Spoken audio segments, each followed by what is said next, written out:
Assalamualaikum warahmatullahi wabarakatuh. Kami dari kelompok 5 yang beranggotakan Al-Jufri Asri Kamarullah, Maisarah Mawati, Miftah Khairiyah, dan Rani Novela ingin mempresentasikan hasil kerja kami, yaitu tentang pertanyaan terbuka, sambung menyambung, dan keruntutan.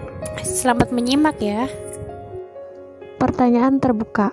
Pertanyaan terbuka merupakan sebuah teknik yang bertujuan agar konseli mempunyai keinginan berbicara, mengungkapkan perasaan, pengalaman, dan pemikirannya dengan bebas dan terbuka. Tidak ada yang ditutup-tutupi. Tujuan digunakannya pertanyaan terbuka antara lain yang pertama, ada agar konseli dapat mengungkapkan permasalahan yang dialaminya secara panjang dan lebar. Yang kedua, agar konselor dapat mendalami masalah yang sedang dialami konseli. Yang ketiga, agar arah pembicaraan berpusat pada masalah konseli. Yang keempat, agar konselor bisa memahami konseli dan masalah yang sedang dihadapinya. Keuntungan konselor menggunakan pertanyaan terbuka antara lain: 1. Membantu konselor untuk memulai ataupun membuka wawancara konseling. Apa yang ingin Anda ceritakan pada konseling hari ini? Bagaimana keadaan Anda setelah pertemuan terakhir? Ada keluhan seperti apa sehingga Anda ingin berkonsultasi? Apa yang sedang jadi beban pikiran Anda sekarang? Memperluas dan memperkaya isi wawancara konseling. Coba Anda uraikan lagi bagaimana perasaan Anda saat itu. Sudah sejak kapan hal tersebut Anda rasakan? Selain itu, ceritakan lebih detail lagi perasaan Anda saat mengalaminya. Yang ketiga, membantu membuat hal-hal yang bersifat umum menjadi lebih khusus. Lalu bagaimana perasaan Anda setelah kejadian tersebut? Apa yang Anda lakukan setelah merasakan emosi seperti itu? Bagaimana perasaan Anda setelah menceritakan kepada saya? 4.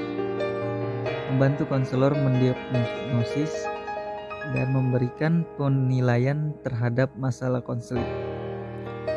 Apa yang sedang terjadi dengan konseli? Apa yang sedang dirasakan konseli? Bagaimana ia berpikir seperti itu? Bagaimana kejadian detail yang sebenarnya? Pertanyaan-pertanyaan yang tidak disarankan saat melakukan konseling antara lain: yang pertama, pemakaian pertanyaan tertutup yang terlalu sering. 2. Pengajuan pertanyaan lebih dari satu pada waktu yang sama. 3. Pengajuan pertanyaan mengapa, kenapa. 4. Memasukkan jawaban Anda pada pertanyaan. Menurut Winkle, saat konselor menggunakan pertanyaan terbuka, konselor sedang memberikan kesempatan kepada konseli untuk menanggapi secara luas dan memberikan ulasan yang lebih panjang dan terurai, sehingga jawaban konseli tidak hanya satu atau dua patah kata saja. Pembicaraan antara konselor dan konseli harus saling terhubung, sebab untuk dapat melakukan konseling dengan baik diperlukan komunikasi dua arah, agar permasalahan konseli dapat dituntaskan. Jika dalam konseling tidak terjadi sambung menyambung pembicaraan, maka pembicaraan antara konselor dengan konseli tidak akan terhubung atau terkoneksi satu sama lain. Pembicaraan pun akan rancu. Hal tersebut dapat mengakibatkan permasalahan konseli tidak akan terentaskan dan proses konseling tidak dapat berjalan dengan baik. Keruntutan dalam konseling mengandung makna adanya kaitan antara satu pokok pembicara dengan pokok pembicara selanjutnya, agar terlihat inti dari permasalahan konseling yang dapat ditemukan dari sumber masalahnya. Tujuan keruntutan dalam proses konseling antara lain: 1. Agar pembicara tidak membaca. 2. Permasalahan konseli dapat dijelaskan secara mendalam.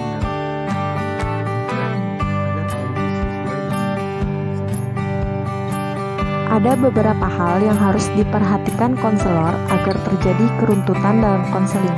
Antara lain, 1. Konselor mengikuti pertanyaan konseli sebelumnya. 2. Konselor menangkap hal-hal penting dari pernyataan konseli. Ketiga, hal penting tersebut kemudian ditanyakan konselor lebih lanjut agar memahami permasalahan konseli. Keruntutan dalam proses konseling membawa proses konseling menjadi terarah, jelas apa yang sedang dibicarakan, sehingga sampai pada titik temu permasalahan yang dialami konseling. Oleh karena itu, konselor harus dapat sambung menyambung di dalam pembicara dengan menggunakan pertanyaan terbuka dan juga melakukan 3M, yaitu mendengar, memahami, dan merespon, agar konseling dapat percaya dengan konselor dan melakukan self-disclosure. Self-disclosure merupakan tindakan seseorang mengungkapkan informasi dirinya sendiri kepada orang lain. Informasi yang diberikan tidak hanya informasi dasar pribadinya, namun informasi yang mendalam dan luas. Konselor memberikan ruang dan suasana yang memungkinkan konseli untuk membuka diri setransparan mungkin. Dalam suasana seperti itu, jika diibaratkan konseli sedang berkaca, melalui kaca tersebut konseli akan memahami kondisi diri sendiri, lingkungannya, dan permasalahan yang sedang dialaminya, kekuatan dan kelemahan yang dimiliki, serta kemungkinan untuk mengatasi masalahnya. Hasil berkaca itu yang akan mengarahkan dan menggerakkan konseli untuk berpikir cermat dan melakukan tindakan pengentasan atas kekurangan dan kelemahan yang ada pada diri. Berikut adalah diagram dimensi self-disclosure menurut Watson. Makna diagram dimensi self-disclosure, pengungkapan diri. Yang pertama, konseli mengungkapkan permasalahannya yang sangat pribadi secara luas dan dalam pada konselor. Yang kedua, hanya sampai pada serabutnya saja, tidak sampai pada pokok permasalahannya. Yang ketiga, garis itu terjadi jika pertanyaan yang diberikan pada konseli tidak runtut.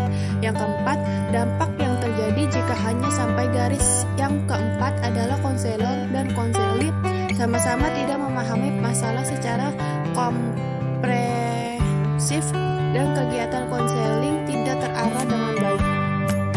Agar keseluruhan proses layanan konseling perorangan dapat terjadi, konselor harus dapat melakukan 3M.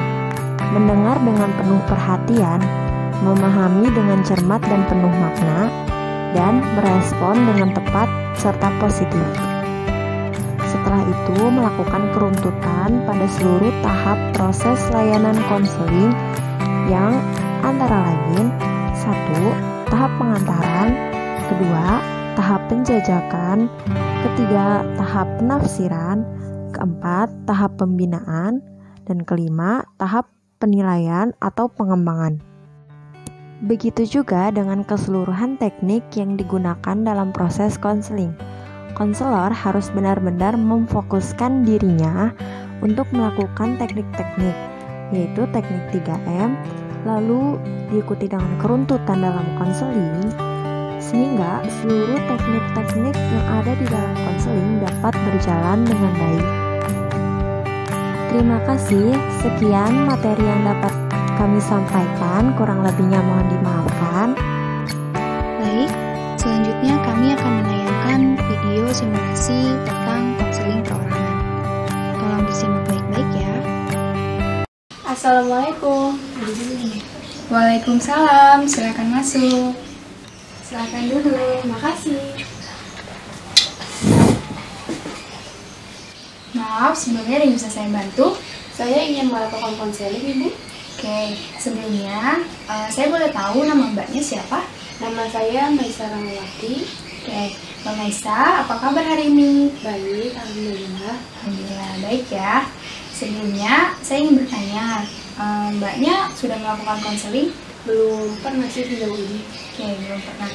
Saya di sini izinkan saya untuk menjelaskan apa itu konseling perorangan. Konseling perorangan merupakan layanan yang diselenggarakan seorang konselor kepada seorang klien gunanya untuk menuntaskan masalah, seperti Mbak Maisa yang datang kepada saya untuk meminta bantuan saya menyelesaikan permasalahan Mbak Maisa. Oke, apakah sudah jelas? Sudah. Oke, sudah ya. Oke, sebelumnya izinkan saya memperkenalkan diri terlebih dahulu. Saya Rani Novela, di sini saya sebagai seorang konselor. Oke, Mbak, mari kita mulai konseling perorangannya. Mbak boleh menceritakan semua permasalahan yang sedang berhadapi hari ini.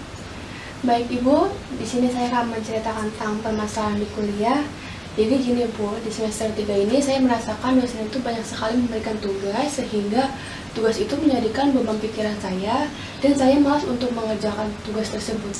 Oke, berarti di sini permasalahan utamanya adalah tugas kuliah ya, yang menjadikan itu sebagai beban pikiran mbaknya, dan mbaknya ini merasa tidak nyaman dengan adanya tugas kuliah.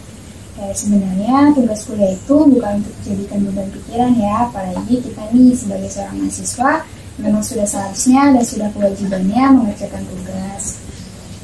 Sebelumnya saya ingin bertanya pada Mbak, adakah cara Mbak tersendiri untuk mengerjakan tugasnya agar lebih fokus lagi?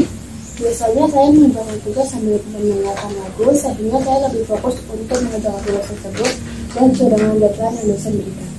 Itu saja? Sudah Ibu. Jika itu saja, sebaiknya saran saya Mbak terapkan setiap harinya. Jadi sebelum Mbak mengerjakan tugas, Mbak bisa mendengarkan lagu dulu agar mood Mbak juga bisa kembali lagi dan mengerjakan tugasnya juga tidak dijadikan beban, dan juga agar Mbaknya bisa lebih fokus lagi dalam mengerjakan tugasnya. Seperti yang sudah kita tahu juga kan, setiap manusia itu kan mempunyai porsinya masing-masing. Kita tidak boleh memaksakan apa yang sudah menjadi kehendak kita, dan kita juga harus bisa menyayangi diri kita sendiri.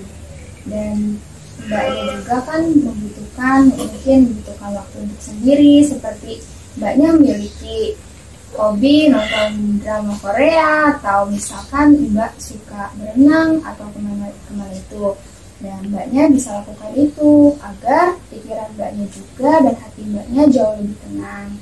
Mungkin memang tidak menghilangkannya, tapi mengurangi beban pikiran itu. Mungkin segitu saja yang dapat saya sampaikan. Apakah Mbaknya sudah jelas? Sudah Ibu.